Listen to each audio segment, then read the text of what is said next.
You ever watch your favorite celebrity or one of your favorite celebrities say some stuff that makes you give them some side eye, and then their wife says some stuff that made you give them some side eye, and then they come back again and say some stuff that makes you give them some side eye?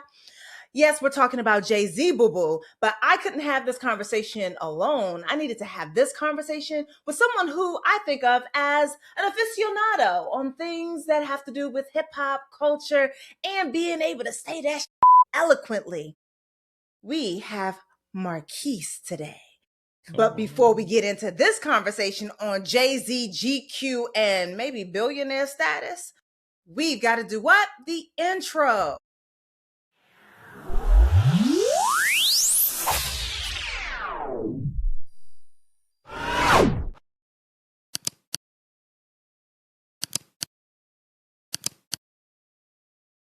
And welcome back to another episode of the Daily Donna with me, your host, Dr. Donna Oriola. And I told you yesterday that we was going to have something special going on today. Well, that something special is actually a someone special. We're talking about Marquise Davon.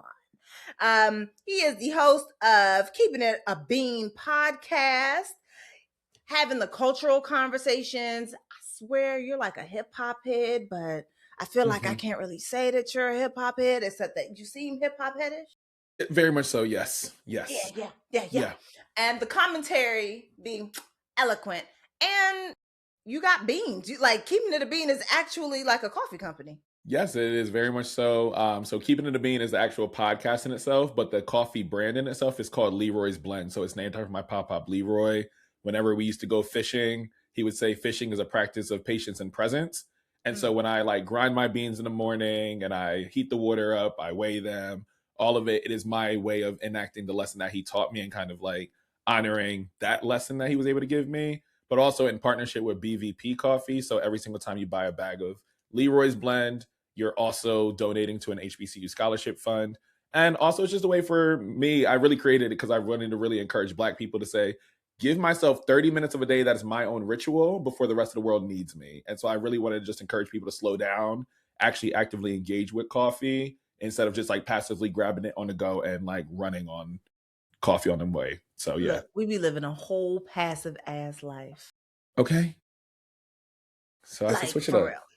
But we here, yes. So like I like to preface a conversation every now and then, mostly because people on the internet sometimes we don't always have all of our scruples about us. So in prefacing this conversation, I like to remind the folk that it's not all men who shouldn't have a podcast mic.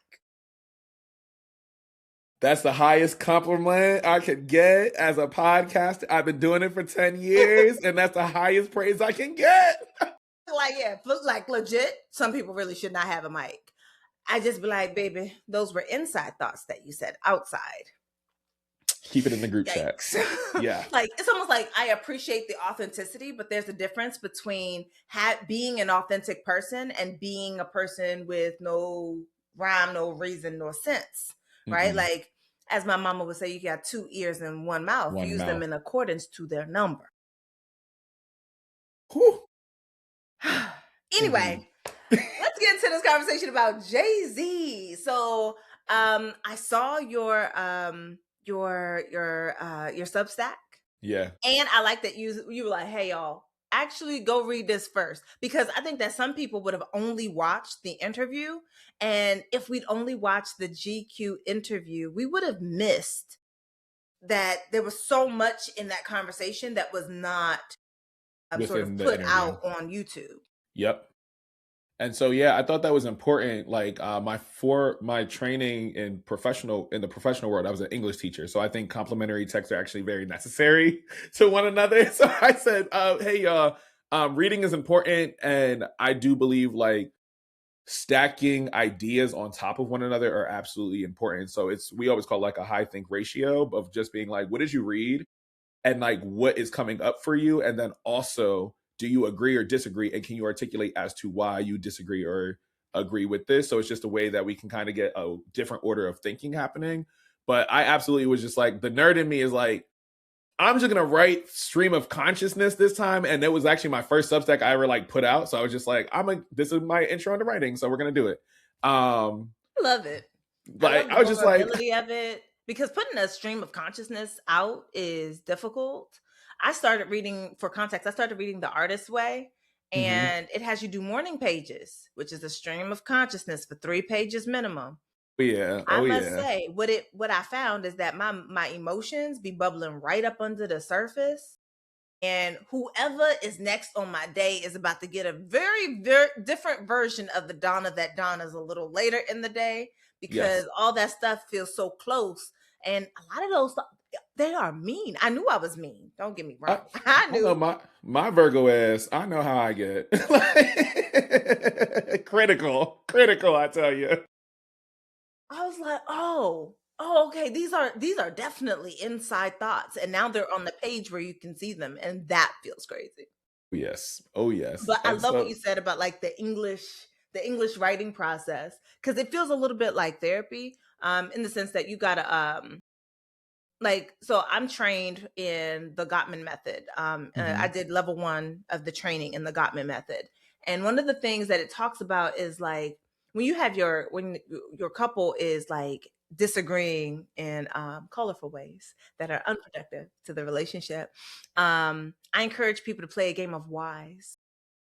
You need to understand exactly where they're coming from before you can argue against it. Make sure that you actually understand it, because most people don't actually, they're not listening to understand. They're not even listening. They're waiting for their turn to respond, which is Yes. a video that I did, I don't know, a couple days ago, about Yeah. like how to argue. And I started off with some of the most inflammatory argument that I could say. I was just like, pumpkin pie and your sweet potato Sweet potato pie, they pie. belong with the apple pie in the garbage.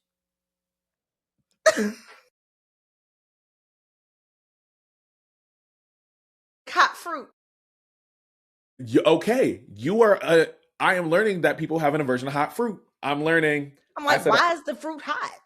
and I love it. You give me an apple pie anytime you need to. Shoot, with a little bit of ice cream on top with cinnamon, See, I'll eat the ice cream. but not the rest of it. And I Yep. love it. I prefer a pie to a cake. Like I prefer a muffin to a cupcake.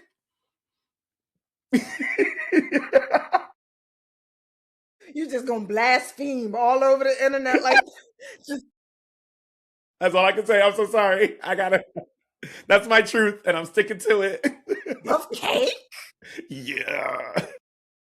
Yeah. It's okay. You don't have no taste in your mouth. You No, eat it's hot fruit. okay. Everybody says my my taste buds will mature. But also, I thought it was actually really cool to kind of hear you talk around like what does a structured argument kind of look like. I recently had to take some of my staff and students through a restorative conference. And so just like, hey, in this process, both of you are going to have to one speak in I statements, but also just talk about what happened. As both of you are also laying out the context of your perspective on what happened, then what comes after is question, well, why did you enact this thing, or what were you feeling during this moment, and what came up for you, and then they can ask clarifying questions to each other. And so you're able to work with the context of it all, what is happening around y'all that also informs your decision, and then where was the misalignment or miscommunication happening, how do we realign on that, and how do we come up with a solution that will then that both people are prepared to agree upon. It doesn't need to happen in the moment, but what feels emotionally safe, what feels professionally responsible, what feels like a natural boundary, and what can be put into practice moving forward. What do you need to see? What do you need to hear? What do you need to do in order to like avoid this happening again? And so it's so funny to kind of hear like your process, because I was like, I had to do Yeah. that with my That's staff. Conflict therapy. resolution. Yeah. That's therapy, the conflict resolution of it all. And I feel like it's also a piece of what often is missing when we watch an interview. Because I mean, I saw a lot of commentary, a lot of commentary. I mean, people accusing this man of being a hypocrite, of being, I mean, they was naming this man everything but a child of God. Now, Okay. I feel like I am not a Jay-Z. I'm not like the biggest Jay-Z fan. I have Mm-hmm. never listened through an entire Jay-Z CD. I like the songs that I like, and I listen to Okay. those ones down bad. Yeah. I I am selective in my Jay-Z love. And Mm-hmm. when I was just like, "Oh, you cheated on your wife," I was just like, I didn't see it as, I wasn't mad as a Beehive person. I'm not in the Beehive either. Right. I like it. I like Beyonce. I enjoy her music. Um, but I was more like, oh, you're untrustworthy. you're untrustworthy with, if you are unfaithful to your wife, I wouldn't do business with you. Right. Right? Like I wouldn't. You see You're an not. opportunity. Word. The person that's supposed to be able to trust you down bad couldn't trust you. I sure as hell don't. Okay. So for me, it was like, oh, you are a person who is not impeccable with your word. You're not impeccable with your body. Like the language of cheating on somebody requires lies in addition to betrayal. So I'm just like, uh-oh. No, thank you. Please. So for me, it changed the way that I engaged with his music and with his artistry, though I still respect the flow. Yes. He does have a way with words. He's got a way. It's undeniable. So even if I don't like him, I'm not going to say he's untalented. Yes, I can teach all about like homophones and syntax and how he's able to create double entendres with his words. All that, Jay-Z, in the ways in which he uses the words, are very ideal for teaching lessons, if I'm going to be fully honest, in terms of grammar and the use of language and creative use of language. I will always give him what he's able to do in that space. But it's also very interesting because even as you think around Jay-Z, the entity, and then Jay-Z in context with Beyonce, and then post-Lemonade era, it's also kind of looking through his work of 444 and like, what does restorative justice actually look like? What does the acknowledgement piece actually look like? How do you acknowledge the harm? How do you give your perspective? And then how do you both come to that agreement with everything is love by the end of that trilogy? And so I even think that it's really interesting of like the harmed was able to speak first. So Lemonade was the harmed. Then the person who caused the harm was then able to kind of say like, this is where I'm at. I had to have an ego death. I had to realize some daddy issues. I had to realize I didn't feel adequate as a father. I had the insecurities around her own fame and her relationship to her work. And then by the end of it, both of you are able to acknowledge what this is and get back to rebuilding your roots together. And so it's a very fascinating art in terms of, even if we're talking about like conflict resolution, but for them as a public entity to take us through that process together, I think it was, people still disagree with Beyonce taking them back, right? Because people say, once you get the sandcastles, turn it off. And I love sandcastles down. I love sandcastles. I'm not in that relationship, right? So as for me in my house, I can't judge whether or not you finna stay, you finna go. Right. I can tell you that everybody and their mama always talk about the fact that, oh, if my so and so ever cheated on me, I would leave. I'm looking like, well, the statistics don't support anything that you're saying. Most people say that they would leave. Most people stay. It's harder to leave than what people think until they actually find themselves in that relationship, and then they are creating every level of excuse. And I'm thinking about Black people's relationship with our favorite artists. Yes. Ooh, Kanye beats you over the head, and you still take that man back. Yes. You take him back. Because visibility still matters. And you take him back. The United States of America is abusive, and we won't leave. Some of Grant, high key, low key, we can't leave because money and all that other stuff. Everything else, there's a privilege to it. Longer conversation. I can be nobody's expat. I said, I don't want to have to learn other people's versions of oppression. I know the one I have here. Okay. I cannot believe you just said that.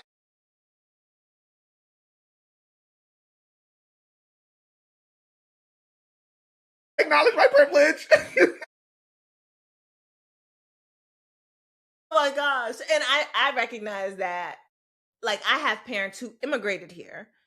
So I know also for some people, I am not considered Black, or I would not be Black.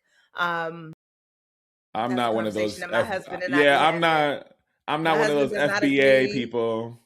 my Black American husband, every time I say, oh, I'm not Black, let me hang on now, it's not my turn, he's just like, stop playing with me.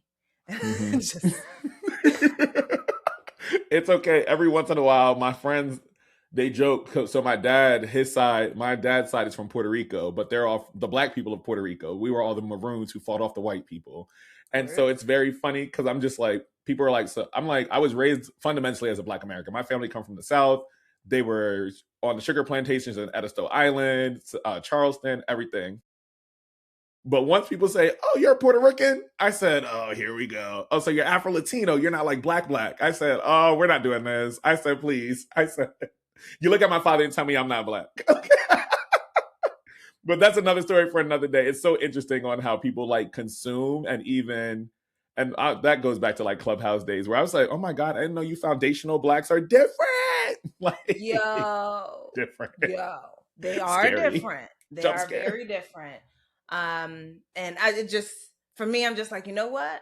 Like, it both is and is not my conversation, because I'm just like, well, I grew up I was born in DC. I was raised here. My friends are American. I went to a HBCU. You're socialized as primarily a Black American for all intents and purposes. When we all walk I'm just like, outside, we went to a Nigerian church for a while, for a very long while. Every Sunday, my dad was the choir master. My mom was the lead singer. I was at the church house. Church started at 11 and it didn't end. It felt like it just never ended. Not it didn't end until, no, it just felt like it never freaking ended. We still here? 3 o'clock. Can we go home now? I'm tired of this, Grandpa. Took myself back. So like, I'm also thinking about then the relationship that Black people have to Jay-Z. Yes. And like from a therapeutic perspective, I love the way that you sort of broke it down, right? Because you said the game needs Jay-Z, but the culture may not. And I was just So tell me why. Can you very much so? Like, okay, because I think the hip hop is a very young. It's only just turned 51 or 52 now, right?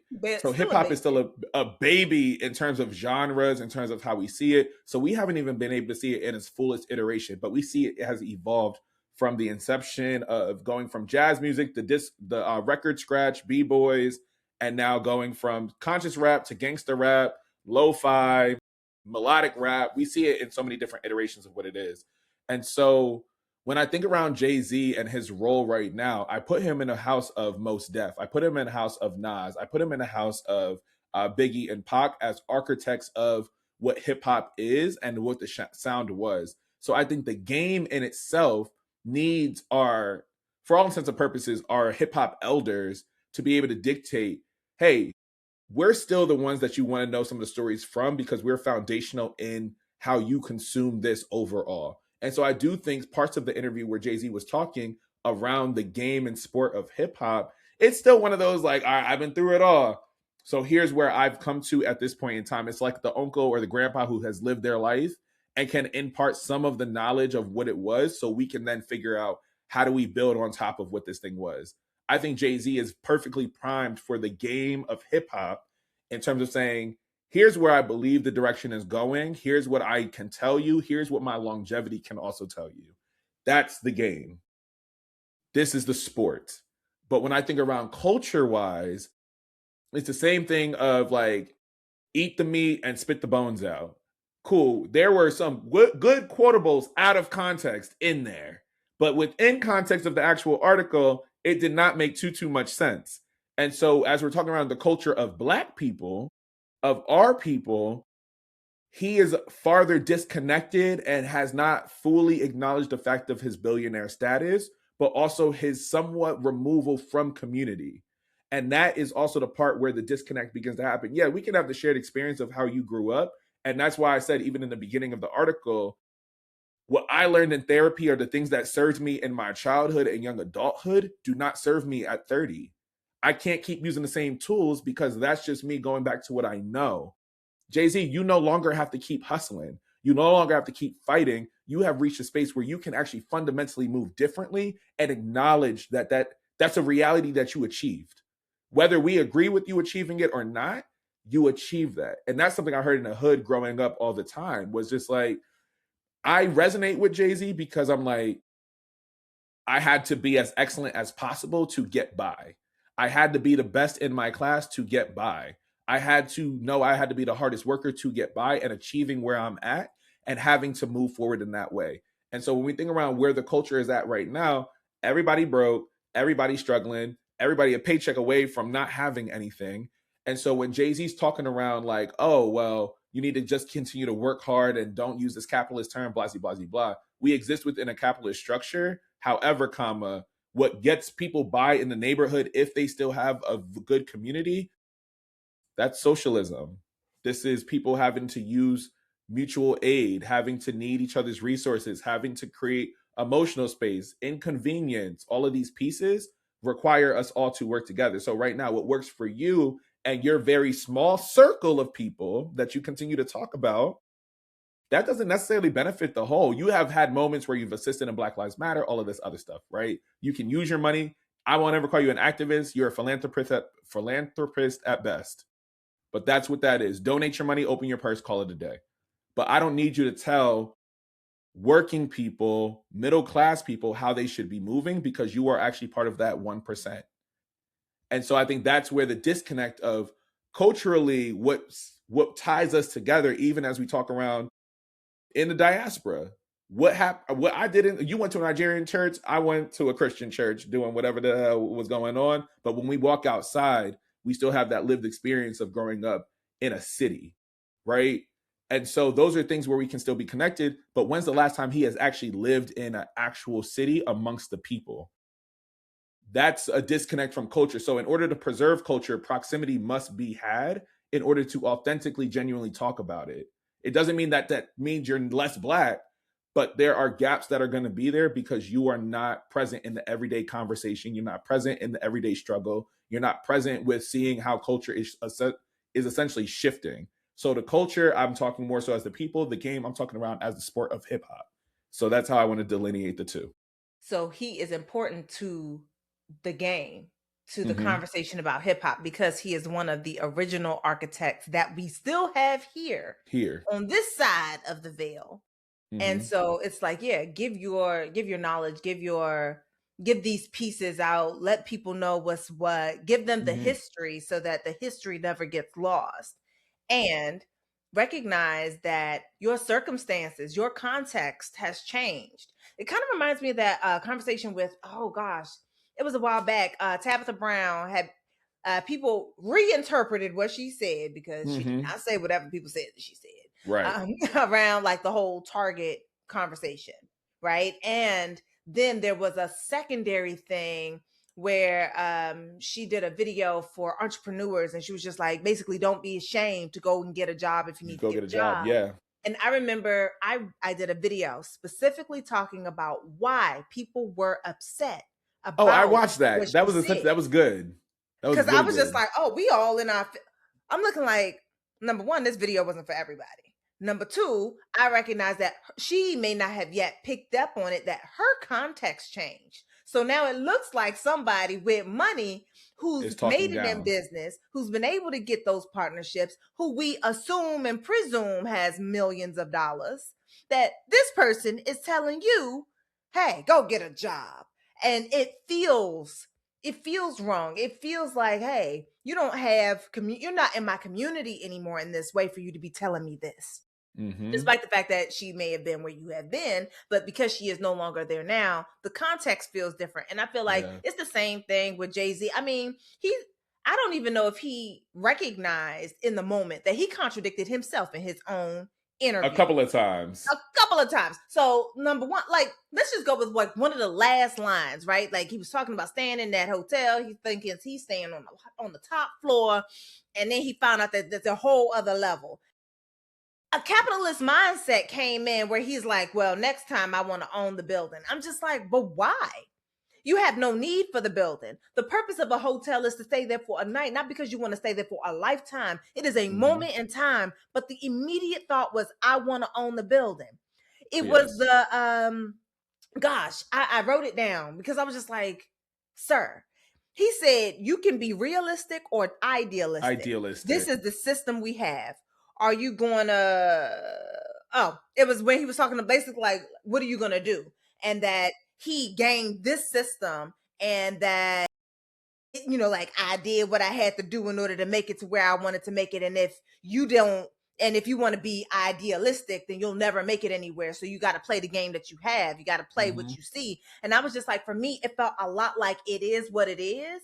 And I hate it when people say that, because what they're actually saying, it is what it will be. That's what they're actually saying. It is what it is. It's not just a conversation about what is now, which is technically what is past. It's about what is now as future, and that there can never be any change. And I'm just like, how can you both say that and say, what was that thing? He said something else. And I was just like, sir, I'm confused. Either we play the game as is. Mm-hmm. Oh, he was like, you got to basically be an architect and change the system. And I'm just like, you just said that you have no reason to change the system because you figured out this one to become a billionaire. So and I'm looking like, so that's the part that fried me. Or are we playing within it? What are we doing? Because you're talking about being realistic, which sounds like actually being fatalistic, because if we keep the status quo, we will die. That's the thing. Okay, thank you for naming it's fatalistic in terms of what he was saying. And so many folks, it's hard for people when they hear that, because people aspire to Jay-Z. Jay-Z is an aspirational figure. And because of him being an aspirational figure, this is why people are going to take a night with Jay-Z over $1 million, because they believe that $1 million worth of game is then and there, right? And so I'm just like, oh, we have gotten it all messed up, because at the end of the day, I said, you have learned how to play within the system because that's a system that you know. However, if a new system is now given to you or presented to you, you actually don't have the skill set to navigate what that system could look like. And because you don't do that, we're going to retreat to what we know. And so that's that could be the emotionally intelligent part. However, it also has a political limitation of your political imagination. Because now at this point, not how many Black billionaires actually exist, right? If we're looking at that number, that's not around the world or in the United States. In the United States alone, what is it? 3, 4? I'm gonna look it up. That's what I know. But even in the space of looking it up, that number is very little considering of how many people are going to be in that median group. Jay-Z is an outlier. That is not the control. That's not the rule. He's the exception. And so because we're consistently chasing the exception and not just being like, actually, how do we define what success and community and cultural impact actually look like in this moment? What Jay-Z is essentially doing is inadvertently giving these institutions a way out. He said even 1% is still Black owned. Sir. I'm just like, I don't think you understand. Like even at the federal government level, at least as of today, as far as I still know, that is not true. A business must be at least 51% Black owned to be designated as a Black owned business. So this man is, I don't even think that he recognized that he now has put out rhetoric. Well, no, I don't want to say that he doesn't recognize, because that is me questioning his intelligence, and I would like to not question his intelligence. His motive, but then it makes it's either you're stupid or you're being insidious, right? Yeah. And I don't think he's stupid, but he may have been unintentionally insidious. I'm looking like that is something that someone will pull from to say that, well, I have a Black person who owns 1% of my business. Why isn't it considered Black owned? And I'm just like, you need to watch your mouth, my guy. Yes, because people will say now you are redefining what Black owned means. And that is a problem. I'm a Black business owner. I'm like, don't nobody own the business but me. It's just me. That's different. Like my business for a time, I stopped renewing my stuff, but it was designated as a Black owned and as a woman owned business. And they have very specific criteria that one must meet in order to have that sort of designation. And I'm just like, I wish you did not say that, because that is harmful rhetoric about what is considered to be owned by Black people. And when, especially in a day and age where so many Black businesses end up getting owned by a larger white conglomerate in order to, I get it, get the bag. But for me, it ends up being a question of like, when is enough enough? And it always goes back to when is enough enough? As for billionaires, there are 27 Black billionaires with a combined worth of $121 billion, according to Forbes. But that they also said world's Black billionaire. So even the American lens, I want to say it's Tyler Perry, Jay-Z, and maybe like one other dude who they allege said they're trying to buy like one of these TV networks. Like, Yeah, they mentioned Dr. Dre on here. Yep. Oh, Beats. Yep. Jimmy Iovine. No. Like they don't. It's not like a list. It's like Right. an article. It is a list. Aliko Dangote, Nigerian. Alexander Karp, U.S. David Stewart, U.S. Abdul Samad Rabiu, Nigeria. Mm-hmm. Robert Smith, U.S. Mike Adenuga, Nigeria. Michael Jordan, U.S. Patrice Motsepe, South Africa. Oprah, U.S. Oh, Jay-Z, Oprah's U.S. right there. Lord Jesus, I definitely Yeah. kept forgetting Oprah exists right there. Yeah. People be forgetting about Oprah. Oprah is a billionaire. She is a okay. And Jay-Z is under Oprah on this Yeah. list. Adebayo Ogunlesi, U.S. A native Nigerian, now U.S. citizen, counted under U.S. Right. David Grain, U.S. Strive Masiyiwa, Zimbabwe. Magic Johnson. Johnson. Tiger Woods. And it's even more interesting because, like, even the people you're naming are entertainment, media, and sports are the only way that it looks like black folks are people able. really get in here. Oh yes, Yeah. yes. Yeah. Which means a lot of them too. Now I'm thinking about it. Are partnered with. I think the only one who's got into billionaire status that's primarily predicated on black people is Tyler Perry. Everybody else is in partnership with another business. Rihanna and another business.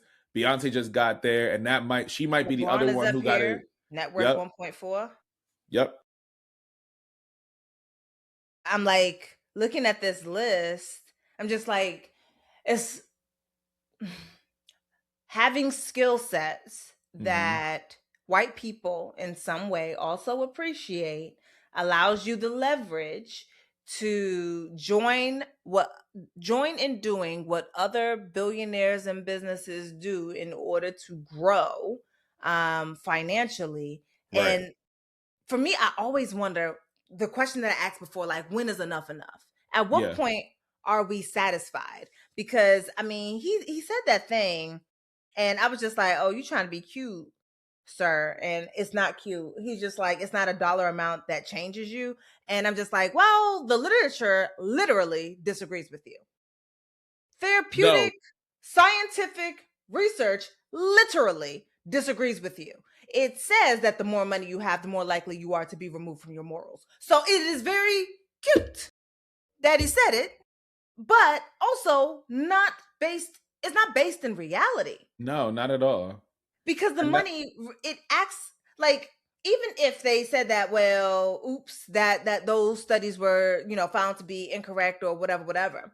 I think that the reason why even many of us would even believe it, if we believe whatever at all, is that, well, money creates an insulator between you and them. Right. And because money buys you options as well. So because money buys you options, you now have options to pretend that certain conditions in the world no longer exist because they don't have to exist for you. For you. Correct. So when you have money, like, I live in the hood. But I still like to say I live hood adjacent. My street is fine. Yeah. I'm right in the heart of North. I'm right in North Philly. Like, what are we talking about? Word. I look like sometimes we play the game, gunshots or fireworks. But I'm just like, it is not uncommon to see someone who is unhoused or homeless. I really don't know what terminology people are using to say the same goddamn thing. Homeless. It is not uncommon to see people carrying a bunch of bags home. It is not uncommon, to see people waiting at the bus stop. These things are not uncommon. To see McDonald's bags. Like, I live in walking distance to no fewer than 4 liquor stores. Yeah. Oh, see, and that's by design. But that's like legitimately at least 4 liquor stores. There's one right outside the neighborhood on this way. There's one across the street. Yeah, there's 4 Mm-hmm. liquor stores and no grocery store in walking distance. Not a place with fresh That's produce in nope. walking distance. There is a McDonald's within walking distance. There are at Yes. least 2 or 3 Chinese spots. No, 4. It's 4 Chinese spots in walking distance and a Mexican spot. I'm just like, all of this stuff is in walking distance from where I am, but I'm also in the hood. I don't expect there to be groceries in walking distance here. Right. But I've been in other neighborhoods and they have those things. And he really believes that having money and being able to purchase time from other people doesn't change anything. Right. And that's really, it's very interesting because what's like coming up for me is one, like, even as I was like responding to what I was reading and even watching the article, watching the actual interview in itself, I was fascinated by, hey, I don't even think he has necessarily a fully formulated politic that has dealt with critical engagement because he doesn't have to. And I was like, he hasn't actually had people who would truly challenge what he actually stands for and what his product actually puts out. So when I think around, and it's funny, low key, him, not even low key, high key, him and Beyonce share the exact same plight. Their plight has always been capitalist in nature. How Beyonce packages hers, though, allows for more third spaces and community to actually be formed, so it doesn't feel as individualistic. But if you pay attention to like both of what they have been talking around, both have been shut out of spaces. Both had to be exceptional in their particular field of study. Both had to work harder than everybody else. Both decided to open up businesses in order to amass capital. Both have also believed that subversion was a mode of success. And so even when you think around Beyonce going above and saying, my mom made all my stuff because the fashion house didn't want to, I still have to work hard as a Black woman in order to achieve what I need to achieve. People still undermine me despite the amount of success that I have had, despite the vision. Mm-hmm. So a lot of what her feminism ends up turning into is like this girl boss feminism in a way of just like, let me accumulate as much money as possible and let me enter into spaces that told me no all the time. Most of what Cowboy Carter is saying, y'all told me no, and I'm going to tell you why I should be here. Jay-Z, y'all told me no, there's a higher floor. I'm getting that higher floor. So when you actually pay attention to how they both have, like, both of their politic is very much so in subverting white spaces and spaces that typically kept people out, which is where our appreciation and where our connection to them is because we all have to work within a white system. Somehow it feels like both have achieved past, quote unquote, these white systems, but what they're actually doing is typically playing within the same structure of these systems. Now, the where they kind of divert, they're a little divergent of each other, is Beyonce actually has one a business that is fully Black owned, and that's sacred. So she knows what she's doing with that space. But Jay-Z cannot say the same for the business ventures that he chose, because Jay-Z focuses on, he essentially gets to rehabilitate these oppressive institutions. So by going with the NFL deal, you actually rehabilitate them. And you don't even realize that without what you're doing having is to make any meaningful change. It is about as meaningful as putting Harriet Tubman on a $20 bill. Which is also antithetical in itself. She was an abolitionist. Why would she want to be a face of capital? She wouldn't. She wouldn't. And so I think it's funny because people appreciate the symbolic gestures that they are able to achieve, which is which gives them the cultural cachet. But I think oftentimes he will leverage that cultural cachet as a bow to block from any true criticism and critique. Whereas when they even brought up, hey, how do you feel about the NFL deal? He says, nah. What do you mean? You're not going to answer that question? No. Like that's insane because it would require him to engage critically. I am like, I once had I had a conversation with a friend, and both of us, we agreed that, like, Jay-Z gives smart. He gives, I know what I'm doing. He gives, like, he seems so daggone intelligent. I don't know the truth of this. I'm just saying what it seems like. He has a different mode of intelligence. Word. Like I'm just like, yo, this man, this is, he's there. right? The lights are on upstairs. Right. And I think that it felt so dishonest when he was saying that piece, like it's not a dollar amount that changes you. It felt dishonest when it came out his mouth, because I think that he recognizes that this is just part of the discourse that he has been avoiding, that he has not been looking at, right? So like when we talk about bias, there's multiple types of bias. Most people know unconscious and conscious bias. Yeah. The one that you know that you're doing and the one that you may not know or not be aware of that you're doing. But the one that gets lost is disconsciousness. Disconscious bias is that one where you know that there's something over here, but you refuse to look at it. You don't want to examine it because now this thing that is just, like how something be like right out your eye line, you know it's there. And if you look, you'll be able to see it. But as long as you keep your eyes forward and keep your blinders on, you can pretend it does not exist while it tries to still wave you out. So like right now, I could barely see my fingers in my peripheral vision. That's disconsciousness. That's that disconscious bias. I feel like he knows. But the crazy part is his disconscious is just ignoring who he was. Like there is a very clear difference of American Gangster and the Black Album. Jay-Z without the suits. Jay-Z who wanted to be the gangster. He literally Jay-Z said, I'm not a businessman, Jigga. I'm a businessman. I'm not a businessman. Like, you remember, was it the There was a Black clear Album shift where he said that he was retiring. And at the end of one of his videos, he killed Jigga. And it was just Sean. And that happens multiple times. He killed Jigga. If you go to 444, his album opener is literally Kill Jay-Z. He has gone through a couple ego deaths. He's just Sean. Killed himself. He's literally reinvented. He's literally told us that with time, with experience, all of these things changed him. And again, therapeutic perspective. What changes a person, right? Like, there are multiple things that change a person. Trauma changes a person. Jay-Z has had trauma because I think that people forget that poverty is one of the most pervasive forms of trauma that we tend to blame people for having experienced themselves. Then there's significant life events. Becoming a famous person is a significant life event. New experiences can be bought when you have what? More money. These things change a person. New environment.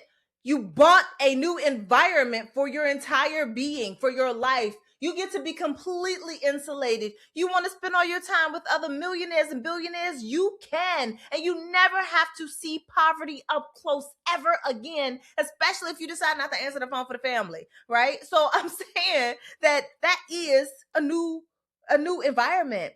And the other piece is self-reflection. Self-reflection is another thing that sort of changes a person. And I would even go as far as to argue that what we choose not to reflect upon also changes a person. Particularly when it's disconscious, not when it's unconscious, when you don't know, you don't know. But when you have an inkling but refuse to see, now you're making a choice. You're running away from that piece. Like some of the girlies might hate that I say this, and granted, this is not all that well watched, so I don't feel any fear in what I'm about to say. But like when you mention like the way that Jay-Z and Beyonce both sort of like they basically mirror each other in sort of the way that they're doing things. And when you talk about subversion, I'm like, ooh, baby.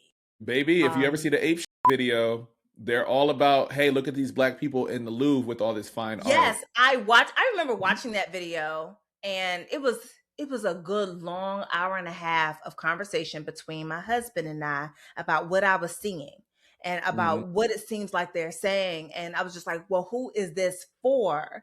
Who is this to? What was the intended message versus the impact message that that other people may receive? Because really what I got was, we're so famous and so special and have so much money that we can shut down, or we can be in the Louvre after hours when it is already shut down. And you can't, right? Like you can't do it. But like we shut down stadiums. Y'all can't tell us what to do. Right? And it felt like nanny boo boo. Yeah. Nanny boo boo, stick your head in doo doo. I'm like quite frankly, and just as childish as that sounds, that's how childish it felt. So when you talk about the subverting piece, part of what I'm hearing is let's show white people that we belong in these spaces, and But they'll house I it I in argue the the premise. Why are we doing that with white people at all? Because there was a time where you said you didn't care, and when you behaved as though you didn't care, but now you seem to care.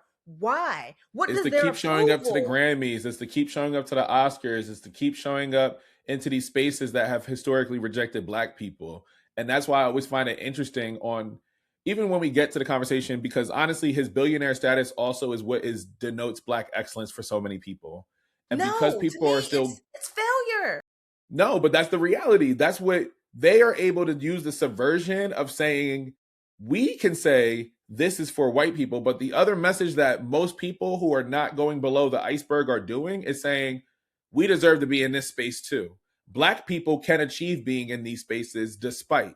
That's what they're going to read as the message. But what they are actually telling us is the form of success you want is to be able to enter into these white spaces. So there's still proximity to whiteness in terms Which of means we're still when, chasing behind white people saying, please take me. correct. Rather It than saying, places let's us go in a to the position of African being American children. Museum. Yeah, I mean, it places us in the position of being children, Yes. saying like a neglected child at that, an unseen child who is begging for mommy and daddy's attention. We're saying, Yes. hey, you look at me. Hey, you like me. Hey, you see me. Right. And it reeks, it reeks of fragile self-esteem. Yeah. Like, I need your approval in order to know that I'm really as great as I think I am. I know I'm great with Black people. Here I feel secure, but I still have something to prove to these other people who refuse to see me. And I'm just like, wait, pause, pause, pause, pause. We have not, we haven't defined the success that we're talking about. Yeah. And yet we're still going with the white nomenclature Mhm. sort of definition of this word and this view of what it's supposed to look like, and even now what Black excellence looks like, that I feel like we have turned ourselves off to the idea of even considering whether or not the premise was the right premise to in the first place. In the first Because place. this, I'm just like, y'all are the biggest. Mm-hmm. It's like, this is the biggest power couple, period. But even for Hove to just simply post that interview or post a new photo or announce that he was at the Roots picnic, he's a topic of conversation. He'll be the topic of conversation for months. He's going to own so much of the media airwaves moving forward. And that's why I think even like what you were saying, something that the reason most times when I engage with pop culture, I really do believe some form of the personal extends to like my political thought. And I said, the reason I can't empathize with the human of Jay-Z is I went to a PWI. I made it out of the hood. I knew what it meant to like be cheered on. I know what I represent to so many people that I grew up with. That's a very real thing to have to deal with. And your idea of consistently, if your first win was in reality breaking through in white spaces, you have now conditioned yourself to believe that to be true. Which I means that every white space now becomes a space you need to need not to, just get into, but but eventually own. Which is yes, that last sentence that he said, that once I find that there's a higher floor, I must now have the higher floor. You were perfectly content when you didn't until you know, found out. and now you not only need the higher floor, you need to own the building. Building. And it's the same thing, like even like within Beyonce's music, she has alluded to some of the same things as well. This idea of going from not having to not only having, but now owning. And Mm-hmm. this idea of all things are things that can be bought without recognizing whether or not you even really want to spend your money on that thing. Right? Like there have been many times where like a girl, a girl be wanting some, I like nice things. Okay. I like I like nice luxury. things, and I will save Okay. my money up for nice things. And then when I finally go to buy it, I'm just like, but why did you want this? Mm-hmm. Where did this desire for this item come from? Yes. What would actually make you happy versus whatever you think this thing gives you by having achieved it? Right. And every time, almost every single time I've asked that question, every time I've sat with that question, I've ended up changing my purchase. It's funny because everybody also, for everybody, when we boycotted Target, so many people had to be active of their consumption. why am I purchasing the thing? Why do I passively go to Target to do these things? Am I going for the experience? Am I just going just because I'm bored? It's The like when I open up vibes. Like, why are we I'm going to here? eat because I'm bored. Like, what are we talking about? Like, but I think it's interesting because when you become active in your own consumption on like why you do things, what you're purchasing, what do these things actually symbolize, then it becomes very different. And it's so funny because they're both able to use very pro-Black imagery, but you can also flip it in terms of just being like, oh, well, these are the fine arts, or oh, let's actually see ourselves represented in this space. I actually don't care to see myself represented in a space that was never designed for me. But Right. I There are learned many places that I never want to see Black representation, including in hell, for example. like I'm just like, I don't need to see Black people in hell to know I that said, it's please. possible. I don't need to see Black people hurt or harmed or homeless in order to know what is possible. I'm looking like it's not every single thing that I need to see a Black person representing this thing in order for me to, number one, know that it's achievable, for me to know that all things don't need to be achieved. And Right. it reminds me, there's that question in Jurassic Park, for the first one, the original one, Period. the best one, where it's just like your scientists were working so hard trying to figure out whether or not they could, that they never stopped to think about whether or not they should. That line was the bar of bars out of that movie. And one day I'm going to do a whole video just talking about the gems dropped in that conversation in Jurassic Alone. Park. But I'm just like, you could own the building, but why? What I'm at like, what at end? this point, what does it give you to continue to amass wealth? What is its purpose? Right. Is it because you're bored? Do you not have anything to do? Are Well, you after you make a playing a certain amount game of of money, you're just Monopoly and you bored. won't be satisfied until no one has anything? And this is not a question for Jay-Z, right? Because Jay-Z is small on this list. Small chops, right? He's small chops on this list. Okay. Oprah is above him on this list. And of all the Black people on that list, they ain't got no money if you compare them to a Bezos. They ain't got no money if you compare them to a Elon Musk. I'm Right. like, but I'm just like, why are they the example?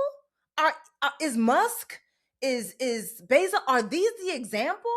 Like, let's become the first Black trillionaire. Is this the example? Because how out your whole mouth you can say you get to demonize a group of folks without fixing the actual system that exists. And yet here you are telling us that you beat the system. You became the person who was supposed to be a statistic and became a very different type of statistic. You became a Black billionaire. You not fixing this system. The You whole benefit purpose from is it. that at this money, laws don't even matter for you. No. You can literally buy your way out of any freaking problem, which means that you could buy us a better system. You ain't bought it yet. What's up? And that's the thing, because I can remind myself he's the generation of Steve Harvey as well. When I'm looking at, I'm just like, oh, you are 56. This explains also like the context in which you had to fight required identity to be at the forefront, required you to pull yourself up by the bootstraps, required you to turn into this business person that had to appeal to white people. Because when I become white people's favorite person, I'm doing something wrong. Like when my audience is primarily white, something is wrong. Like, look, I said, every time a group of people start agreeing with something that I put on the internet, and I'm just like, whoa, not you. So I go back and look at what I wrote because I want to make sure that I was clear, that I said what I intended to say, and that I did not reconfirm the power structures that have already been living scot-free in your head, and you're able to point to me as that good Black girl. No. I'm here to stand on your neck always. So I'm just like, now, like, I own 1% of this company, they Black owned, and at the same time saying that, like, you can't demonize billionaires without fixing the system. And I'm looking like, well, the billionaires are the ones that are literally fixing the system. Y'all are the ones that have fixed it for your own benefit, for your own profit. So why don't you repair the system? Why don't you patch up the holes so that the system works for people beyond those of the 1% status, instead of telling this young interviewer of you? I'm looking like, if he's interviewing you, he doesn't make what you make. I'm just going to go out on a limb and say that. Rush Limbaugh didn't. Let's be very, very clear. Billionaires all engage in socialist practice. they all know how to keep the money within the community and make sure that they all get the benefits and all of that stuff, and their needs are all met no matter what. So there will be class solidarity that will happen because socialism is convenient when people have the wealth to utilize it in that way. Mm-hmm. When I look at what Hove does, when I look at how his mind works, I said the whole idealist and realistic, and don't berate us for this. The issue is when you have a bunch of black folks who had nothing, and I know my response to poverty is I don't want to ever be poor again, and I don't want others to experience the conditions that I had to experience growing up. So my response to poverty and dealing with that is actually to say, how do I help the next person not experience what I had to do? Whereas Jay-Z's response to poverty was, I will never be poor again, and y'all will make me, I will be so undeniable that anybody cannot reject, like nobody can reject me. And because of that, it now becomes hyper individualist in nature. It's not actually helping the community at large. He helps his friends out, and that's a small circle. But even then, I'm just like, it's a fascinating world to look at when we look at Hove overall, is because talking around what it means to be idealistic, what it means to say, you can't have an affront on me because of me working hard. The reason it's hard to critique somebody like a Hove is because we ourselves are just like, I work hard and pull myself up by the bootstraps. So are you going to treat me this way when I become middle class, when I'm no longer a paycheck away from being broke? Are you going to treat me in the same way? And that's the whole thing of just being like, does my hard work mean nothing to y'all? And that's why it's hard for us to disconnect ourselves.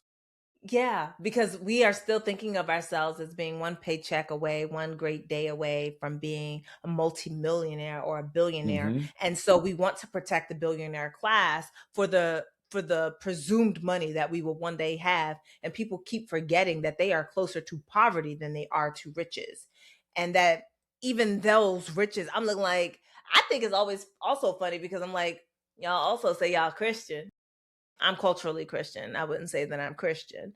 I like to watch my words. I think those things matter because I haven't been to inside of a church in a very long time. But I'm just like, Easter's on the way, girl. Easter's on the way. Hey, he's risen. When I see that, I'm just like, these are the black folk are often saying, I'm Christian, I'm Christian, I'm Christian. And I'm like, well, did you not forget that Bible verse? It is easier for a camel to go through the eye of a needle than a rich man to get into heaven. Why are you waiting for these riches? These supposed riches that you will one day enjoy, that you will one day have, because you're gonna work so hard. I'm like, some of the hardest working people I know are poor. Yes, because it's expensive to be poor. The hardest working people I know are literally a paycheck, a sickness, an illness, an accident away from not having much of anything. A lot of us don't have emergency money, but yet we still think that one day we're going to have Jay-Z's money. People are killing themselves, are harming their bodies under the guise of, I'm going to get there. And I'm just like, why would you want to get there? If you get there, then you make sure that other people also have to work hard to get there, have to give up of their morality, of their body, of their minds, and have to become complicit in a system that in many ways still mimics that of slavery. I pay you, you have to keep working. $dollar. Word, like I pay you pennies on the dollar, but I'm the one that makes the big bucks. And because now I make the big bucks, I also get to make the rules, which means I'm going to create rules that allow me to pay you less and help me earn more. It means that I not only extract from you, I extract from our planet, I extract from your neighbor, I extract from your neighborhood. I'm constantly taking. I'm looking like, quite frankly, the billionaire class is a parasite. And I'm not talking about Jay-Z and Oprah and Beyonce. Oh, it's the ones who dictate politics. Word. Those are the ones who buy themselves into policies. And that's where I wanted to finish out the point. There's a different kind of billionaire that shapes policy, that shapes global infrastructure, that shapes how we experience social media, that shapes public perception. Yes. Jay-Z at best is an imagery of success, an illusion of power at best. The people who actually have at best. I said there is shut the up money and there. Oh, can I cuss? I'm sorry. Yes, I'm cool. I'll keep it out. Period. There is shut the up money and there's no you shut the up money. And I believe that's where the other folks like the Elons of the world, like the Jeff Bezos of the world. I said, you don't think that there's a reason that they are starting to get into fashion? You don't think there's a reason they're getting into these cultural institutions? You don't think that there's a reason that they are able to be in these political conversations on shaping policy that will defend them, but makes the rest of us suffer? There's a very clear thing that they understand. So those are the folks who have the power. Those are the folks who will let you know, like, yeah, this is cool and all, but like, you actually don't tell me what to do. Like but you at least gave me an answer. Chops billions, what? Not big chops billions. You a single billionaire. Like, but it's like, what are you striving for? Are you striving to be big chops billions? Because again, at what point are we satisfied, right? Like, if the goal was, I never want to be impoverished in this life again, you made that money a long time ago. You made as long as I consider what I'm buying, as long as I am careful with my money, I will never be broke again money. Correct. Already got it, right? Like, I think about, what is this he is our age at best. He's not that damn young. He was the voice of Simba in The Lion King. Oh, Malcolm. Yeah, I knew Malcolm. I ain't got no last name, but I could see Jamal. Oh my gosh. Are you talking about young Simba or actual Simba? Young Simba. Young Simba. Wasn't that Malcolm Jamal? Whatchamacallit? Young Simba from the original Lion King. Yeah, that's what I'm trying to. Shoot. The name will come. But like that, he got residuals. Jason Weaver. His name Jason Weaver. Jason and Weaver. All the time I wanted to name this man Malcolm. That's crazy. I was very much so there. Sorry to this man.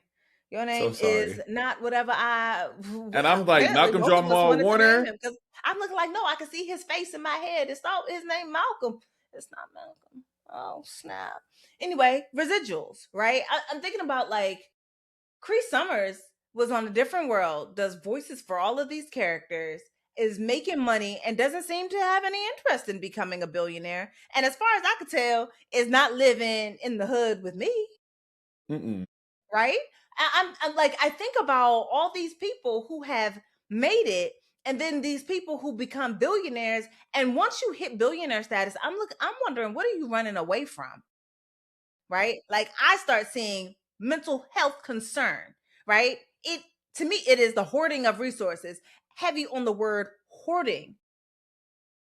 And if you saw a bunch of junk in somebody's house, if you knew that they were a hoarder, you would see that they are entrapped by their own inability to throw things away, and that they require assistance. And yet we see billionaires as a status symbol that we are supposed to be aiming to achieve.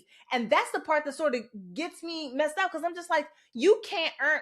Look, I typed it in the search engine today. I had one little typo in one word, and Google corrected, because I said, how does one become a billionaire? It changed it to how to become a millionaire. It corrected. I had to put it back in the search engine. Yeah. That's insane, actually. To pick up that I didn't mean millionaire. I didn't ask how to become a millionaire. I asked how to become. I'm like, you can become a millionaire on a good day, right? You create this product. It's $1 and 1 million people bought it. Guess what? You just became a millionaire. So that is fascinating. I'm like, becoming a millionaire, cool. You can actually do that off your own labor. You can. Right. Becoming a billionaire requires you now to buy other people's labor, usually at an unfair price. Correct. I'm looking like, and I do mean people's favorites, because I'm just like, well, if the clothes were made in another country, you have to understand what they're taking advantage of. We're taking advantage of the fact that America butts its nose into everybody else's country's business and makes it so that other things are cheap for other people. Or I'm looking like, you get all your quinoa and all your other stuff here, but the people who live there with that plant can't even get any. People don't even know that right now, Hershey and a bunch of other places are having a chocolate problem, because they refuse to pay fair wages to where cocoa beans actually freaking come. So when people say, like, oh, the Swiss are the best chocolatiers, I'm looking like, show me the cocoa plant in Switzerland. Oh, it's I so look the like whole half the thing. stuff that we love, that we adore, has sources in Africa, but they cut the continent, not the country, y'all, Right. the continent of Africa, and they pretend that Africa as a whole, that it doesn't exist. And when people talk about it, they only want to talk about South Africa or Or Nigeria. But yeah. I'm looking like, where's the rest of it? So it's actually very funny, like you even bring that up, and this will probably be like my last point around it is when you think around the illusion of luxury and billionaire status, it is always up for grabs because at the end of the day, do you remember when all of like the Chinese producers were pretty much exposing like it all comes to the same space? I said that is ultimately going to disillusion people. Now, people are still going to go look for luxury in different ways and like show their status. But to me, it reminds me of this conversation around Jay-Z and billionaires and like what it means to have the illusion of luxury and power and control is because at the end of the day, when you realize like, oh, this all comes from the same place, and you just put because all you stitched on it was made in Italy, and so now it is technically made in Italy. Girl, don't make me mad. Like, what are we talking about? And so I'm just like, I'm looking like like parts imported from this country in Africa, assembled in Italy, and then you get to say made in Italy, and now mark up the price price. 10,000 fold. I'm looking like, baby, don't piss me off. Don't piss me Okay. off. And that's Don't. why I think like this entire illusion of like the aspiration of a billionaire, the defense oftentimes of Jay-Z, in some regards I understand it, in other regards I'm like this is nonsensical. Um it all comes from this space of if we break the illusion of Jay-Z, it breaks down the illusion and the aspiration that folks have to say, "Oh, I can do this too," but then requires you to make to adjust your idea of what success looks like. And oftentimes, because we're so used to capital and disrupting white spaces as success or quote unquote hashtag Black excellence, we actually lose out on what does success actually look like for me. And the thing that I'm thinking around now is a conversation I had with some of my students, and they are just like, "Oh, well, Mr. Marquise, I see that you are also you must be making this amount of money because you're this successful. I see where you're at. I see you doing this thing." I said, "Child, I am still working in education, and my paycheck is up to if the state decides to keep my program or not. It's a federally funded program. I can only make so much." But because of that too, they also it makes me laugh more around like you have to love education in order to go into it. I said my success will always be around the impact that I created. Money's never been a marker of success for me. It's just a marker of comfort. It's never been the thing I'm going to more and more. I said I just want my legacy to be intact when my kids talk about it, my grandkids talk about it, and the people I've impacted talk about it. I don't want all this other stuff. I said money fades, looks fade, all of this fades, but here's the feeling that I can at least hope to have for the next coming generations until, we fade out into obscurity. And that's where I think about a lot of the time. Yo, see, this is why I love you. That shit, that was quietly the most brilliant thing. Jeez, like money only equals comfort. Money does not equal success. And I'm not gonna lie, hypocritical therapist here. I sometimes still am like, I look successful, but where's my money? No, I feel that. That's a very real thing. That's I'd a be like, very I real look thing. it because you know how people will be like, oh my gosh, I look up to you. I'm looking like, don't look up to me, girl. It's broke. I look like, be careful.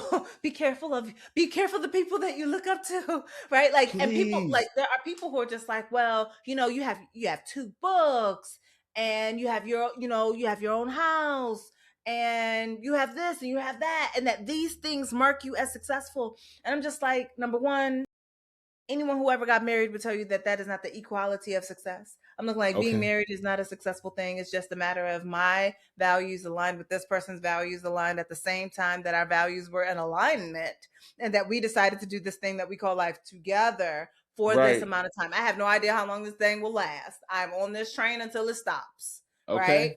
Okay. Because who was it? Dr. Raquel Martin was just like, if it does not make your life better, there is no point. And I was just like, bet. It makes my life better currently. So there's a point to it. I'm There's looking a like point to love it. is not point enough to get married. I love a lot of people. I won't marry them. Oh, Um, okay. So there's that piece. I'm just like, people see like, oh, you have a car. I'm looking like that car is from like what, 2015? I paid it Yeah. off, but it ain't getting no upgrade. Right. Like people are looking at like, what are the things that you can see? Oh, if I can see X things, that these things make me valuable. These things make me Yes. worthy, which means that Yes. if I don't have these things, I'm now worth less. Less. And I don't think that people recognize this also plays in on how they even see their self-esteem. It's one of the things Mm-hmm. that I talk about in my book. I'm just like, having less and being worth less are not the same thing. Separate them. And so I am now getting to a space where I can see my success. I can see like for within like the field of sexuality, some people would see me as like, oh, like, yo, that's Dr. Donna. She's like one of the original Black women in this field to do it, to make voice, to have voice, make space, all that. And I'm Mm-hmm. looking like, baby girl still ain't, she's still not balling out of control. If I Right. don't work, I Okay. don't eat, right? Still there. Right. And I love that you said that it really just makes you more comfortable, because I think that's part of what I'm seeking, and at the same time resistant to, at all in the same breath.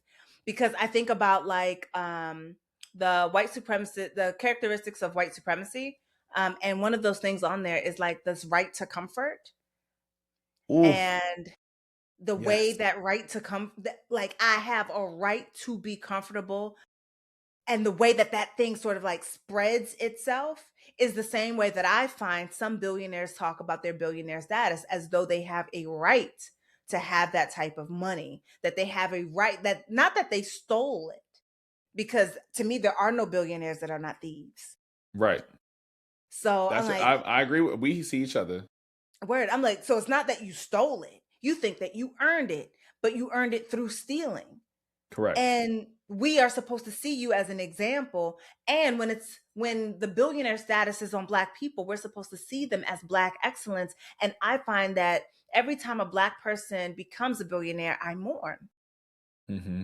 I mourn because I'm just like, what of yourself did you give up to receive these riches? Yes. Right? Like I go back to Thor, like what was that Thor movie? Ragnarok was my favorite Thor movie, because Period. it was just like, how did Odin get these riches? Because I'm looking like, yeah, he looks like a benevolent, delightful leader to his people. He is benevolent Uh-huh. and delightful, especially if you've changed the history, if you forget Hellas, if you forget the pillaging and the plundering and the warfare and the extraction from other spaces. So I'm looking like, damn, it sucks to be born in a time where you literally lose your entire planet. That sucks for you, and yet it also feels like recompense. It feels Mm-hmm. like a repayment to all the people who got hurt so that you could have those riches for as long as you had it. Now you pouring on earth. I'm just like, well, Ooh, sometimes it ooh, sucks ooh, to ooh. suck, buddy, but the child will pay for the sins of the father. And that's the thing that I'm worried about. What are the sins that are going to be paid for? Because billionaire status doesn't help anybody. And I definitely want to get off this billionaire thing, but I also want to make sure that I mention Dr. Queenie Educates on Threads, of Period. whom I sent you that thread talking about the difference in billionaire levels and statuses. Because the ones that are really like the white supremacy, racism, blah, blah, blah, gotta name them. That's what she said. Elon Musk, Jeff Yep. Bezos, Diamond. Look, these white names be hard for my tongue to pronounce.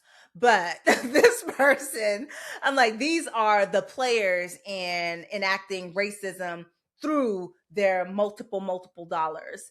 And I know that I am over here taking up a whole lot of your time, but I had a No, whole you're other thing good. that I wanted to get to real quick. No, go for it. Okay, I you got did 10. I this got thing. 10. All right.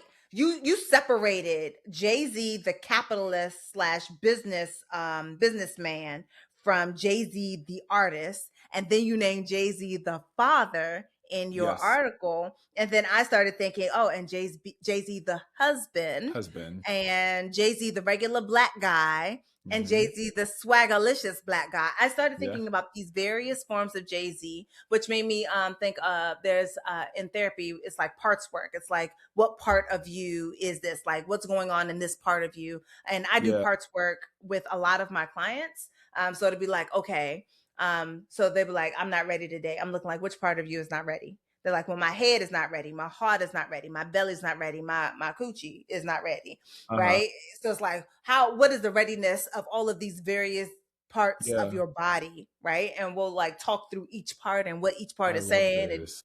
we be getting into it. I'm telling you, I'm an excellent therapist. Okay, because you eating right now. When I tell you taught me some things, but it's so funny too because I'll let you finish your point because I'd had to do some similar things of like who is Marquise, who's Marquise Davon, the creator, who's Mr. Richards, and how I'm Ooh. not necessarily nurturing like here's the educator, here's the creative, here's a son, brother, human. Where those like how do those worlds exist? And sometimes if I'm giving too much of Mr. Richards, that means I'm too much like I tended to be too much in service, and which meant I was sacrificing self.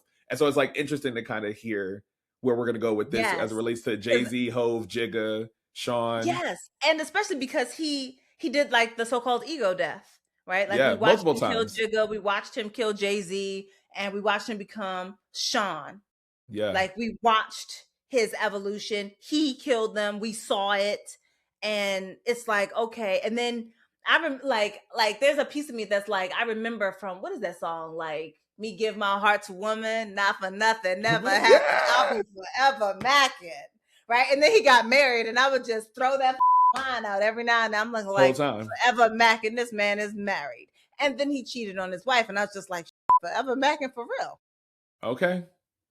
Look, but point is Can't say he that wasn't like there's consistent. these parts, right? And it's like there's also a version of these that is kind of past, present, future, right? So like Yeah. also timed pieces of it all, which got me thinking about like when he started talking about the rap beef between Kendrick and Drake, and he was Yeah. just like, this is like does this even have a point anymore? Because now we out here destroying people's families, and I felt like it was Jay-Z the father that was It talking. was. It was.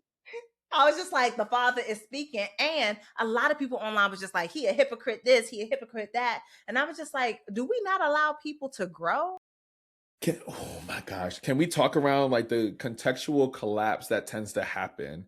And Bring it. for those like listening, is like there's context that everybody has context around them. Who are they? Where do they go from the decisions they made in their earlier years to who it is? So it's very Mm-hmm. funny that in the same boat of Jay-Z kind of talking about having to game the system and having to do this and the system changing, he himself changing, but he doesn't know how those things can run parallel to one another. And so even as he's talking around, yeah, me and Nas had a beef. My mom made me go apologize to Nas for what I said to him because we forget like that happened during the beef. And so even in that, it was a sport of hip hop. And so I think it is very funny because there's an acknowledgement that the world is changing. And there's almost a part of like, I live so much life that I don't know if this is necessary. I don't even know if he meant I don't even try to assume what he meant. But is there a value in him beefing with anybody anymore? He says Nas is a nice guy. I like Nas. Cool. Or is this actually helpful to the culture? Because it often reminds me of when older black folks are like, we can't do that public infighting because what are we going to be doing? Is that going to give white people permission to see us as different? And so it's funny because almost in that comment, as I read it again, there feels like a moment of like, respectability that comes along with the commodification of hip hop. So now we can make it only so much. We can't talk around the gangster rap that was actually happening. We can't talk around the violence that is associated with it. We can't talk around the social justice that was associated with it. And so it's like very interesting to kind of think around how he sees it now, but also very interesting that in this beef, if anything, when he as it relates to like Kendrick and Drake, it's also talking around like what happens to hip hop in its purest form and what it was intended to be. But what happens when hip hop has the McDonald's, when they turn it into the McDonald's of the industry, what happens when it no longer has a substance that it normally was anymore? And so, like, That was are greasy. we The looking for McDonald's of quality the industry food? is crazy. It It's not look, quality food no more. It's it's not not the mom quality and food. pop it once was. It is mass produced burgers, and it is intended to make money. It's not intended to nourish. So you still have Ooh, your I would say your high end burgers, right? Like you yes. like okay, I want you to know that I know that this is bad food, so you don't have to come for me. I know. Mm-hmm. Five Guys. Yes, Five Guys versus I think of it McDonald's. as food that you receive more quickly than other food, but it's not necessarily fast food, right? I Yes, feel like I'm like them and what is it, like a In-N-Out burger? I feel like I'm looking like now we're talking about different classes of burger, right? It's like through and it's through. not McDonald's. It's But ain't none of actual y'all beef. gonna ever be a Wagyu burger. Word. I'm looking like you're not going Okay. to be a Wagyu burger, but you're not McDonald's. And I also thought it was kind of funny that like, I'm like, yeah, I hear you. I mean, I love that he went through like the pillars of hip hop Mm-hmm. and how each one of them sort of had their time and then they passed. Yeah, Or they found new life, but like in a completely different way. very much so. And he's just like, I don't know if the beef is necessary. And I'm just like, the beef may not be necessary. And at the same, I enjoyed it. I ain't gonna lie. It's saying, oh, I was a happy consumer. I don't mind when Aubrey and Aubrey's Angels get beat down. I live for every moment. Because I'm looking like the only people who believe Drake won are delusional. And I'm Very just much so. like, seek therapy, beloved. Seek That's all. therapy. Like, Be blessed. I'm not available to you though, because No. my guy I gotta won, put and I myself am first, liable to say Lucius. that therapy. But like, I think for me, it was really watching, like, even beyond what he said, it was how people responded to what he said that I found to be the most interesting. How people were like, didn't you say something about a condom next to a car seat? You were talking all that mess about Nas, or how dare, and I'm just like, it really re-impressed upon me that for us, the celebrity lives in the time capsule that we've placed them Yes. within, which means they are still exactly as we remember them. This is the best Tupperware that ever Tupperware. This sandwich will always be fresh because you have left it in here. But the problem is, even you've changed. Mm-hmm. So even though it seems fresh, looks fresh, if you pick it up, it's hard. It's stale because that joint is mad freaking old. So the idea that Jay-Z can't grow in his thought process about it is crazy. And given that he is a person who has been involved and I would say was massacred in his own beef with Nas. Ethered. We say you were ethered to this day. Yeah. I'm looking like Ether is a classic. Through and through. Through and It's through. a classic record. So I'm just like, he was ethered. Yes. He was the Drake in this situation. Yes. So I'm looking like, are we talking about it from the perspective as one who was Drake? Who was who Or lost? are you speaking about it as a completely separate subject who is now Sean, the father, Okay. who was saying that it's inappropriate to be talking about somebody's kids because I know I would kill behind them. Right. And I that's wonder because you if became it's a not father. an either or, but rather a both and. I'm going with a both and. I love that. Yes. Yes. Because I was just like, someone had said like, oh, like someone who was referring to it like, oh, like, is he upset because he is like Drake in that Beyonce is not as old or not or was a little too young to be in that relationship. Right. And I was just like, oh, not touching that. I ain't even touching that conversation. I don't know how old she is. I don't know how old they were when they met. Like, I feel like I have an inkling, but I'm not really sure. And because I don't do enough celebrity research, because I do not care, I just sort of left it alone. Mm-hmm. I think the part that for me that was most interesting and that remains the most interesting is like, oh, okay, well, you're saying that you're saying this thing. Are you saying it as one who also lost the rap battle that that created a classic song that people won't let you live down? Or are you talking in terms of the businessman who sees, like, yeah, sold a bunch of records. There was a lot of music playing at that time, but ultimately, in a lot of ways, was destroyed. And I think that in some ways, he's also right. We have stan culture now. And I think that he's underestimating how much stan culture there also was back then. There was still stan culture now back then. And I would even say that a lot of people, I don't think anyone is really all that stan. I don't think that anyone threw away every single Drake record because Drake lost this fight any more than anyone threw away a Jay-Z CD because Jay-Z lost, right? I don't think either of those things are true. I think that it is the perception of the online space Yes. Did I lose a little bit of respect for Aubrey? Sure. Sure. But I also had to have some first. And every time he did something that was weird, I was just like, dude, why are you What's talking wrong to a with that? child? Why are you texting a child? Whose child is that? Do they know that does her mother know? Does her father know? And even if they do know and they say it's okay, why don't you think it's not okay? What's wrong with Right. you? Right. And when Pusha T said, like, yo, you got a whole son you ain't raising, I'm looking like, well, for Wow. the culture, we had a Kiki, but for the son, he got a father. Yep. He became more involved. I'm looking like, Yep. hey, if it took Pusha pushing you, all gains are gains. However, Okay. however we get those gains, there was gains. So I guess I'm just like, oh, okay. What version of Jay-Z was having that part of the conversation? It's funny. I would And actually why don't argue, we, the audience, allow this man to grow? but I think that's the thing right there. There were so many aspects of Jay-Z in that conversation that it's hard for people to kind of know whatever your point of entry is when it comes to Jay-Z. If you're a fan, if you care about his humanity, do you only care about Jay-Z's Hove, Jigga, or do you care about Sean? Like, where do you care about Beyonce's husband? Like, how we're approaching it, right? And that's the thing. So There's a lot of it's pieces in there. okay. And so when you think about it in that regard,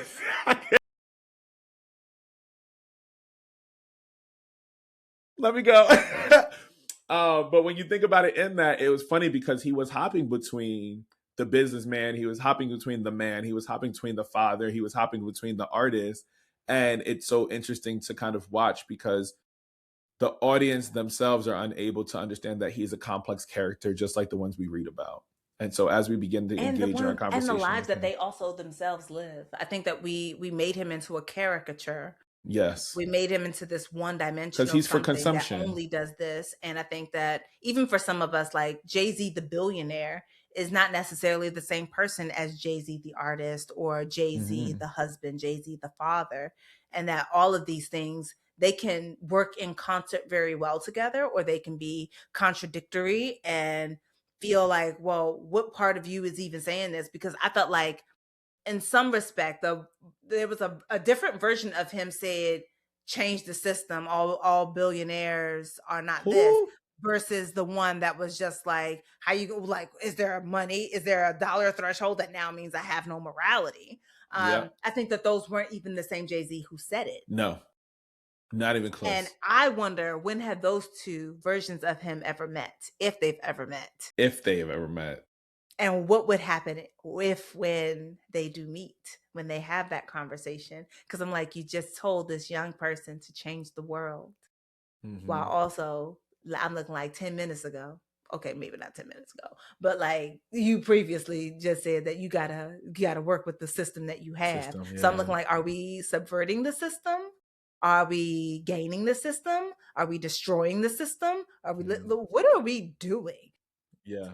I like, this is also why I'm like, people that say that they would take the hour with Jay-Z versus the like $1 million. I'm looking like, you're stupid, because this man, you don't even know which version of this man you finna get. You don't know if you're getting Jigga, Jay-Z, or Sean. You don't know if he's the businessman, the father, or the son. I don't know who this man is at that moment. And give me the money. I want the money, please. Thank you.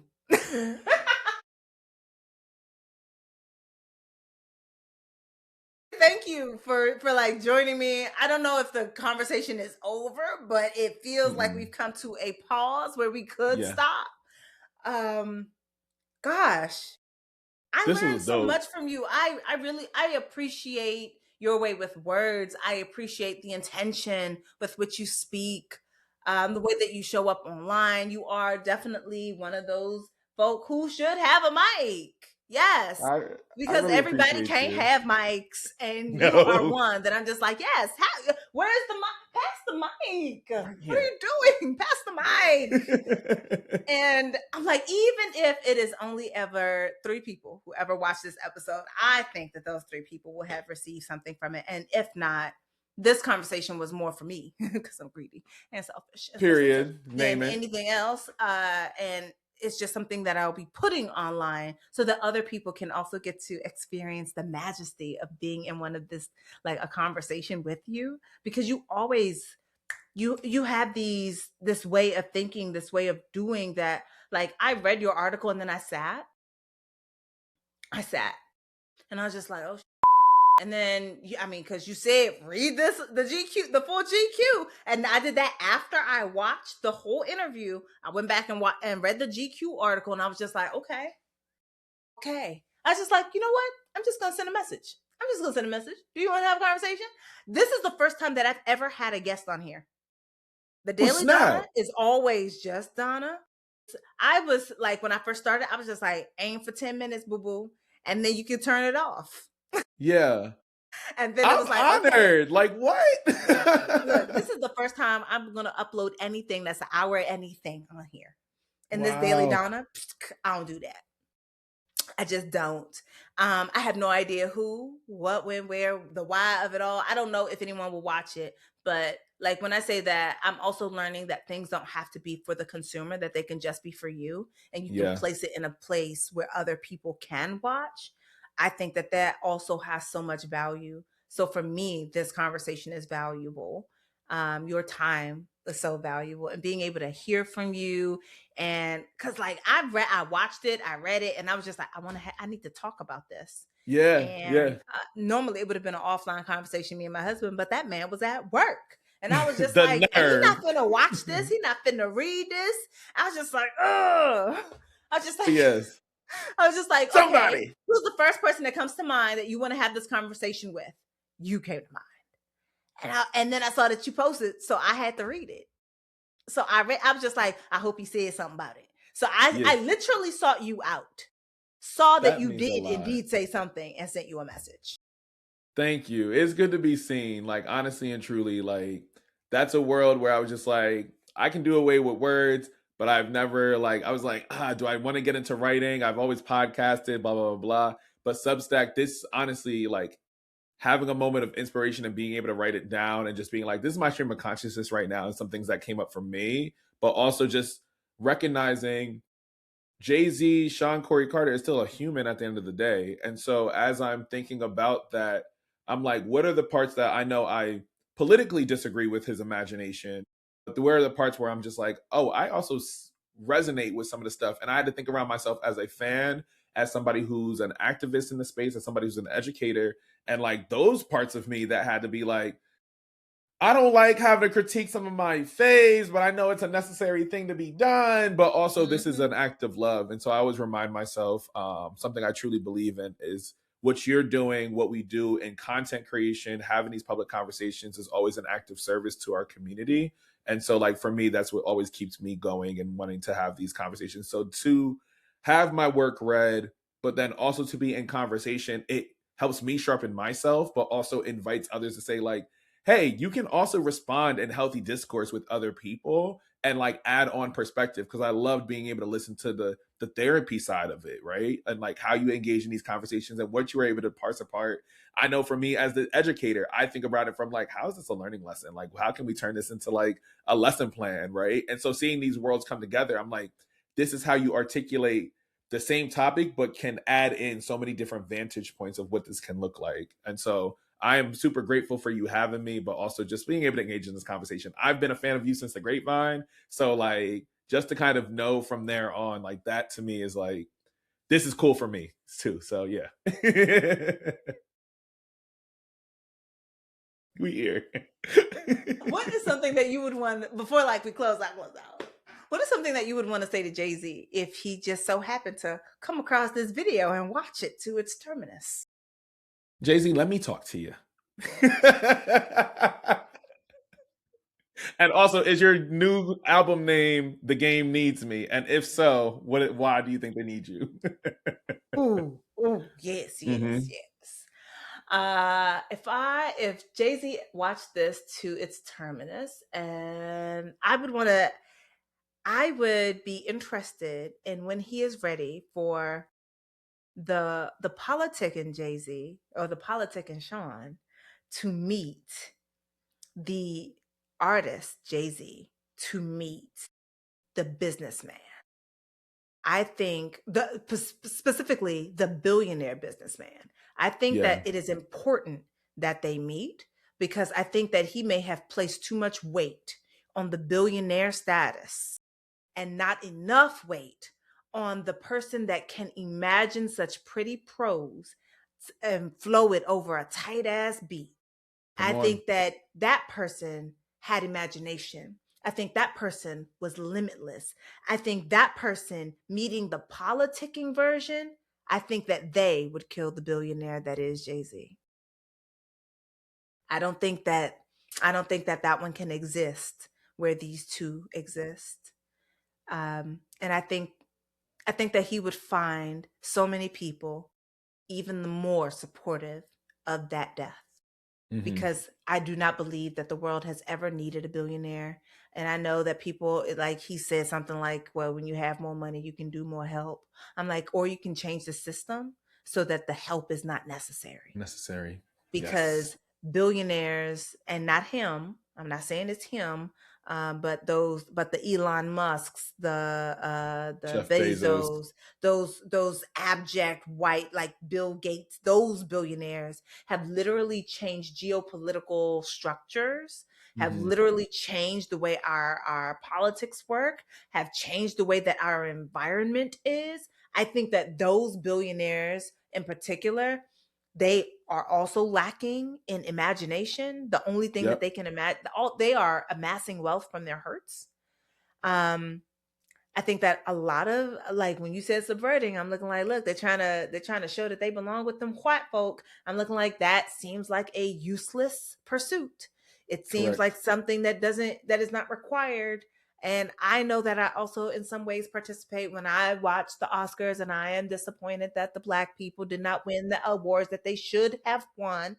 I've been And going quite in for frankly, Michael that B they this did whole win, time. or in my mind that they did win. Because I'm just like, if this country actually ran as a meritocracy, if it was actually based on who earned it, not what color they were, not what sex they were, if you didn't create structures to keep certain people out, that you would watch black people dominate many a field. That I think that's like it was something. It was a offhanded conversation to my husband, but it was just like that's why the NBA still look the way the NBA do. Sports is a meritocracy for the most part, except those white sports that require equipment. Let's be very clear. Because someone I had, said, there was a comedian that said it, like something like equipment sports, right? Like equipment sports keep black people out because you need equipment. Like yes. I can't play horse polo. I don't have a horse. I can't play water polo. I don't have a pool near me. So I don't play those sports because I am now barred by my access. But I can play Yeah. basketball because all it requires is what? A basketball and one hoop. And every hood that I know, in this hood, there's a couple of hoops available for your There's a few of use. them. So I'm just saying, and if there's no hoop, people will put like, a crate, old crate with the bottom We're busted gonna make out. it work.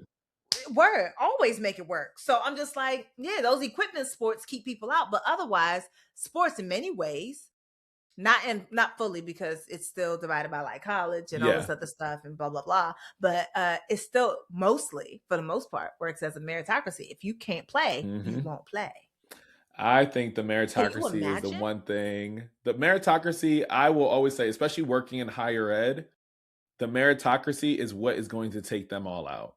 That's when we're going to see the most violent crash out amongst white folks, when they realize they are utterly, utterly mediocre in life and they have no choice but to deal with it. That And they did it to themselves. Not they did it to that themselves. they are mediocre from lack of resources. They're not mediocre from lack of whatever. But when all like it's the Ranche Carne Toros versus the Clovers. I'm looking like you're Period. only the best because the best is not even allowed in the room with you. If they were, you'd be second place. Sorry.